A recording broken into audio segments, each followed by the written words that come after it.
Сәлем достар, мен өз сабағымда зейіні тұрақсыз баламен қалай жұмыс жасаймын, қандай методикаларды пайдаланамын, сол бойынша видео түсірдім. Және де осы видеоны соңына дейін көріп, менің каналыма подписка жасап өтіңіздер. Жалпы баланың зейіні тұрақсыз болса, онда мына әдістемелерді қолдануларыңызға болады. Мына мысалға бірінші тапсырма. Бұл бірінші сыныптың, екінші сыныптың балаларына арналған. Яғни қай панданың үстінде құс отыр, қай панданың арасында пингвинді тап.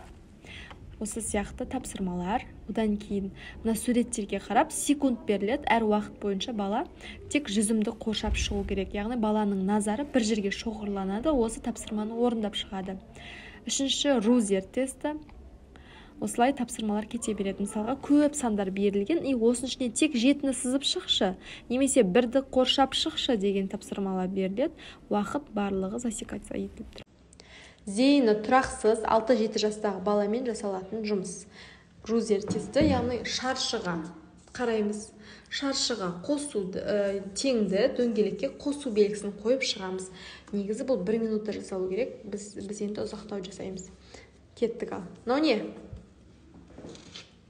Мынаған жаздық қой. Қандай бұл фигура? Төртбұрышты. Шаршы, я? Мынау ше? Домалақ. Я, осыған қосу қоямыз. Шаршыға теңдік қойдық. Ал енді жалғастырамыз ары қарай. Мына жердің бәрін жасапсың. Мына топтық сабақта мен 3 баламен өткіздім. Бұл жерде әрі ұсақ моториканы дамыта отырып, зейінін тексердім.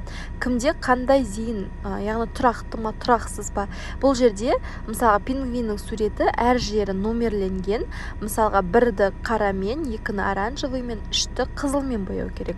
Ал енді осыны қай бала соңына дейін жеткізіп бояйды, оның зейіні тұрақты. Ал кім ортасына дейін бояйды, ол орташа тұрақты.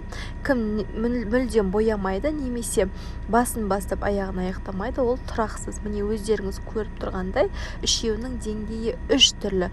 Бұдан шығатын қорытынды, зейіні тұрақты оқушыға тапсырманы берсек, ол бірден қабылдай алады деген сөз. Арнайы маман ретінде менің айтарым, баланың зейінін тұрақтандырмай, қосымша тапсырма беруге болмайды. Видеоны соңына дейін көргендеріңізге көп рахмет.